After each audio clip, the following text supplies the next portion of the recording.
Hi, this is Scott Hiley, and I'd like to respond to the pre-convention discussion article, Time to Rethink the Two-State Solution. In particular, I wanted to raise a question about a specific claim the author makes and link that to a larger position on the two-state solution. Is it true that, quote, most Israeli Jews, of course, see no problem with their government's brutal policies, end quote? Not really. At least it doesn't look that way.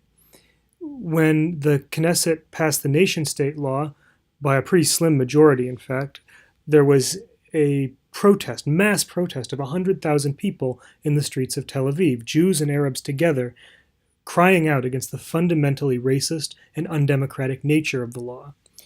In 2017, when the government claimed the power to simply expropriate Palestinian landowners and annex their land, the law was deemed so extreme that even the government's own attorney refused to defend it in front of the High Court. They had to look for outside representation. We could look at Netanyahu's legal troubles, the strong challenge in the recent election, the fact that even some figures in the military and intelligence leadership in Israel oppose the expansion of settlements, and in fact the broad support still for the two-state solution. Like 63% of Israeli citizens support evacuation of the settlements as part of a permanent agreement with the Palestinians, and 55% of Israeli Jews support a two-state solution. This is from, I believe, the 2017 or 2018 National Security Index survey. That's not to say that everyone opposing Netanyahu is fighting for the liberation of Palestine by any means. But there's this idea repeated in a lot of mainstream journalism that Israeli Jews are swinging to the right. In other words, that Netanyahu's government reflects the will and the priorities of Israeli Jews. But in reality, according to a report from the Center for the Renewal of Israeli Democracy, the left in Israel is winning the battle of ideas. The problem is they can't translate that into political power. And that's a situation very much like what we're facing in the US, in fact. The policies of the Netanyahu regime, in other words, don't represent the will of the majority of the people of Israel, any more than the policies of the Trump regime represent the will of the majority of the people of the United States. So, what's the main political obstacle to an independent Palestinian state? Is it the existence of the State of Israel? No. Is it Israeli Jews? No. Is it Zionism? Maybe, but we have to be clear what we mean by Zionism. I think that term, Zionism, gets used very loosely a lot of the time. It's a big tent, and there are some trends in Zionism that support statehood for Palestinians and that strongly condemn the Netanyahu government's brutal policies and attacks on democracy. So we have to look at the forces that are turning Zionism into a political weapon.